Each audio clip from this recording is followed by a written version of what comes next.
ಎಲ್ಲ ನಮ್ಮ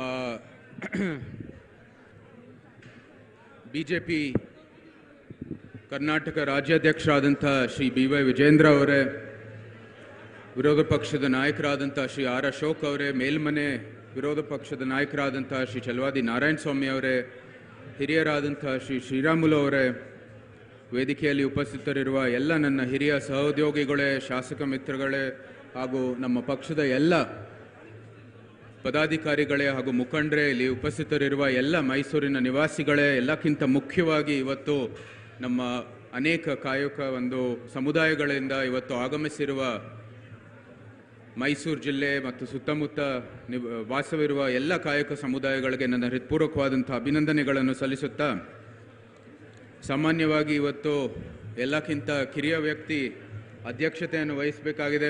ಭಾಳ ಒಂದು ಕಷ್ಟದ ಕೆಲಸ, ಯಾಕಂದರೆ ಕೊನೆಯ ಭಾಷಣ ಕೊಡುವಂಥದ್ದು ಇಂಥ ದೊಡ್ಡ ಸಮ್ಮೇಳನದಲ್ಲಿ ಏನು ಸುಲಭ ಇಲ್ಲ. ನಮ್ಮ ಭಾಷಣೆಯಿಂದ ನಿಮ್ಮ ಹೊಟ್ಟೆ ತುಂಬೋದಿಲ್ಲ, ಆದರೂ ಸಹ ಏನೋ ಒಂದು ಸಣ್ಣ ಪ್ರಯತ್ನ ಮಾಡಬೇಕಾಗಿದೆ. ಆದರೆ ಇವತ್ತು ಏನು ಭಾಳ ಸಂತೋಷದ ಒಂದು ಸಂಗತಿ ಅಂದರೆ, ಶ್ರೀ ರಘು ಕೌಟಿಲ್ಯ ಅವ್ರನ್ನ ಅಧಿಕೃತವಾಗಿ ಈ ಒಂದು ಸಮ್ಮೇಳನ ಮೂಲಕ ಅವ್ರಿಗೆ ಅಭಿನಂದನೆಗಳನ್ನು ಸಲ್ಲಿಸಲಿಕ್ಕೆ ನಾವು ಇಷ್ಟಪಡ್ತೀವಿ. ಅವರೇನು ಅರಮನೆಗೆ ಹೊಸೊಬ್ಬರು ಅಲ್ಲ. ಹಿಂದೆ ಒಂದು ಜನ್ಮದಲ್ಲಿ ಅವರು ಒಂದು ಚಳವಳಿಯಲ್ಲಿ ಭಾಗಿಯಾಗಿದ್ದರು. ಆ ಸಂದರ್ಭದಲ್ಲೂ ನಮ್ಮ ತಂದೆಯವರು ಕೂಡ MP ಆಗಿದ್ದರು. ಆ ಒಂದು ಸಮಯದಿಂದ ಇವತ್ತುವರೆಗೂ ಅರಮನೆ ಜೊತೆಗೆ ಒಂದು ಸಂಬಂಧ ಇಟ್ಕೊಂಡು ಬಂದಿರೋರು. ಜೊತೆಗೆ ಅವರ ಅನೇಕ ಪತ್ರಗಳಲ್ಲಿ, ನ್ಯೂಸ್ ಪೇಪರ್ಗಳಲ್ಲಿ ಅವರ ಆರ್ಟಿಕಲ್ಗಳು ಬರ್ತಾ ಇತ್ತು. ಅದೆಲ್ಲನೂ ಕೂಡ ಬಂದು ಅರಮನೆಗೆ ತೋರಿಸ್ತಾ ಇದ್ರು. ನಮಗೂ ಕೂಡ ಅದು ಇತಿಹಾಸವನ್ನು ನೆನಪು ಮಾಡೋದಕ್ಕೆ ಮತ್ತು ಆ ಒಳ್ಳೆ ಅನೇಕ ಇತಿಹಾಸದ ಸಂಗತಿಗಳನ್ನು ಅದನ್ನು ಮತ್ತೊಮ್ಮೆ ನೆನಪು ಮಾಡ್ಕೊಳ್ಳೋಕ್ಕೆ ಅವರು ಭಾಳ ದೊಡ್ಡ ಪ್ರೇರಣೆಯನ್ನು ಕೊಟ್ಟಿರ್ತಕ್ಕಂಥ ವ್ಯಕ್ತಿಗಳು. ಜೊತೆಗೆ ನಮಗೆ ಇವತ್ತು ರಾಜಕೀಯ ವೃತ್ತಿಯನ್ನು ಪ್ರಾರಂಭ ಮಾಡಿದ್ದ ಸಂದರ್ಭದಲ್ಲಿ ಅವರು ಇಂಥ ದೊಡ್ಡ ಸಮ್ಮೇಳನವನ್ನು ಸಂಘಟಿಸಿ ಈ OBC ವರ್ಗದ ಎಲ್ಲ ಸಮುದಾಯಗಳನ್ನು ವೇದಿಕೆಯಲ್ಲಿ ಸೇರಿಸಿ ದೊಡ್ಡ ಕಾರ್ಯಕ್ರಮವನ್ನು ಮಾಡಿ ನಮ್ಮ ಚುನಾವಣೆಗೆ ಭಾಳ ದೊಡ್ಡ ಪ್ರೇರಣೆ ಕೊಟ್ಟಿರ್ತಕ್ಕಂಥ ವ್ಯಕ್ತಿ. ಇವತ್ತು ನಿಜಕ್ಕೂ ಕೂಡ ಅವರು ವಿಧಾನ ಪರಿಷತ್ತಲ್ಲಿ ಬರೀ ಆ ಸಮುದಾಯದ ಸದಸ್ಯರಲ್ಲ, ನಮ್ಮ ಮೈಸೂರಿನ ಒಬ್ಬ ನಿವಾಸಿಗಳಾಗಿ ಮೈಸೂರಿನಲ್ಲಿ ಎಷ್ಟೋ ದಶಕಗಳ ಕಾಲ ಒಳ್ಳೆ ಶೈಕ್ಷಣಿಕ ಮತ್ತು ರಾಜಕೀಯ ಹೋರಾಟ ನಡೆಸಿರ್ತಕ್ಕಂಥ ವ್ಯಕ್ತಿ. ಆ ಎಲ್ಲ ಹಿನ್ನೆಲೆಯಲ್ಲಿ ಸೂಕ್ತವಾದಂಥ ಪ್ರತಿನಿಧಿಯನ್ನು ಆಯ್ಕೆ ಮಾಡಿ ಇವತ್ತು ನಮಗೆ ಭಾಳ ಸಂತೋಷದ ಸಂಗತಿ. ಈ MP ಆಗಿದ ನಂತರ ಮೊದಲನೆಯ ವ್ಯಕ್ತಿ ಕಾಯಕ ಸಮುದಾಯದಿಂದ ಆಯ್ಕೆಯಾಗಿ ಜನಪ್ರತಿನಿಧಿಯಾಗಿ ನಮ್ಮ ಜೊತೆಗೆ ಸೇರಿರ್ತಕ್ಕಂಥದ್ದು ನಮ್ಮ ಜೊತೆಗೆ ಭಾಳ ದೊಡ್ಡ ಸೌಭಾಗ್ಯ ಅಂತ ನಾನು ಹೇಳಲಿಕ್ಕೆ ಇಷ್ಟಪಡ್ತೀನಿ. ಈಗೆಲ್ಲ ಹಿರಿಯರು ಮಾತಾಡಿದರೆ, ಅನೇಕ ಅಂಶಗಳನ್ನು ನಿಮ್ಮ ಮುಂದೆ ಮಂಡಿಸಿದರೆ. ಇವತ್ತು ಮೈಸೂರಿನಲ್ಲಿ ನಮ್ಮ ಸಂಸ್ಕೃತಿನೇ ಎಲ್ಲರಿಗೂ ಕೂಡ ಪರಿಗಣಿಸೋದು, ಸಮಾನತೆಯಿಂದ ಪರಿಗಣಿಸೋದು, ಅದು ಪ್ರಾತಿನಿಧ್ಯ ಕೊಡುವಂಥದ್ದು ಮೈಸೂರಿನ ಸಂಸ್ಕೃತಿ.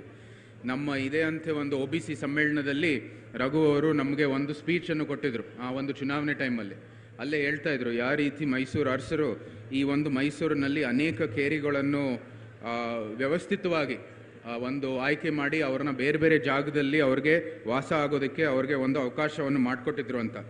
ಅದು ನಮಗೆ ಭಾಳ ಈ ಸಂದರ್ಭದಲ್ಲಿ ನೆನಪು ಮಾಡಲಿಕ್ಕೆ ಇಷ್ಟಪಡ್ತೀನಿ. ಇದು ರಘು ಅವರೇ ಬರೆದಿರೋದು. ಸಾಕ್ಷಿಯಾಗಿ ವ್ಯವಸ್ಥಿತವಾಗಿ ಕಟ್ಟಿದ ಗಾಂಧಿನಗರ, ಅಶೋಕಪುರಮು, ಕುಂಬಾರಗೇರಿ, ಗೋಲ್ಗೇರಿ, ಮಡಿವಾಲ್ಕೇರಿ, ಒಕ್ಕಲ್ಗೆರಿ, ಕುಂಬಾರಗೇರಿ ಹಾಗೆ ಅನೇಕ ಸಮುದಾಯಗಳಿಗೆ ವಾಸಿಸಲು ಕೇರಿಗಳನ್ನು ನಿರ್ಮಿಸಲಾಗಿತ್ತು ಮೈಸೂರಿನಲ್ಲಿ. ತಿಲಕ್ ನಗರದಲ್ಲಿ ನಮ್ಮ ಗಾಣಿಗ ಸಮುದಾಯದವರು ಇರ್ತಾಯಿದ್ರು. ಈ ಥರ ಹಿಂದುಳಿದ ಸಮುದಾಯಗಳು ವಾಸಿಸಿದ್ರು. ಜಂಬೂ ಬಜಾರ್ನಲ್ಲಿ ನಮ್ಮ ಮೇದಾರ ಸಮುದಾಯದವರು ಇಂದಿಗೂ ಅಲ್ಲಿಗೂ ವಾಸ ಇದ್ದಾರೆ ಅಂತ ಭಾಳ ಸಂತೋಷದ ಹೆಮ್ಮೆಯ ಸಂಗತಿ. ಮಂಡಿ ಮೊಹಲದಲ್ಲಿ ಕಾಲಮ್ಮ ಗುಡಿ ರಸ್ತೆಯಲ್ಲಿ ನಮ್ಮ ವಿಶ್ವಕರ್ಮ ಹಾಗೂ ನೇಕಾರ ಸಮುದಾಯದ ಹೆಚ್ಚಿನ ಸಂಖ್ಯೆಯಲ್ಲಿ ವಾಸಿಸುತ್ತಿದ್ದಾರೆ ಅಂತ ಇವತ್ತು ಅವರು ಬರ್ಕೊಟ್ರು ನಮಗೆ. ಅಂದರೆ ಮೈಸೂರು ಅರಮನೆ ಸುತ್ತ ಮಾಲಾ ಥರ ಎಲ್ಲ ಸಮುದಾಯಗಳು ಇರುವಂಥದ್ದು ಒಳ್ಳೆ ವ್ಯವಸ್ಥಿತವಾದಂಥ ವ್ಯವಸ್ಥೆ ಇತ್ತು. ಅದು ನಾವು ಯಾವತ್ತೂ ಸಹ ಮೆಚ್ಚಿರ್ತಕ್ಕಂಥದ್ದು. ಇದು ನಮ್ಮ ಮೈಸೂರು ಸಂಸ್ಕೃತಿಯಲ್ಲಿ ಬಂದಿರತಕ್ಕಂಥದ್ದು.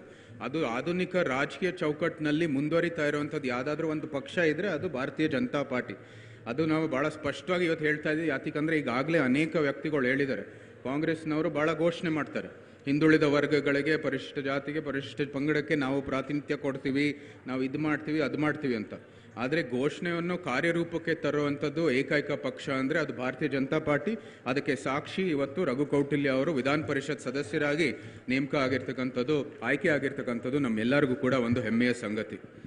ಬಂಧುಗಳೇ, ನಾನು ಜಾಸ್ತಿ ಮಾತಾಡಕ್ಕೆ ಹೋಗಲ್ಲ. ಇಂಥ ಒಂದು ಸಂದರ್ಭದಲ್ಲಿ ನಮ್ಮ ಕನ್ನಡ ಮೇಷ್ಟ್ರು ನಾವು ನೆನ್ಪು ಮಾಡ್ಕೋಬೇಕಾಗಿದೆ. ಅವ್ರು ಹೇಳ್ತಾ ಇದ್ರು, ಮೊದಲನೇ ಮಗ ಆಗಬೇಡ, ಕೊನೆಯ ಭಾಷಣ ಕೊಡಬೇಡ ಅಂತ. ಸೊ ಅದೇ ಅಂತೆ ನಾವು ಜಾಸ್ತಿ ಏನು ಮುಂದುವರಿಯೋದಿಲ್ಲ. ಒಂದು ಒಳ್ಳೆ ಸಮ್ಮೇಳನ ನಡೆದಿದೆ. ರಘು ಕೌಟಿಲ್ಯ ಅವರು ಇಂಥ ಕಾರ್ಯಕ್ರಮ ಸಂಘಟನೆ ಮಾಡೋದರಲ್ಲಿ ಸಮರ್ಥರು ಅಂತ ನಮಗೆ ಭಾಳ ಹಿಂದೆಯಿಂದಾನು ಗೊತ್ತಿದೆ.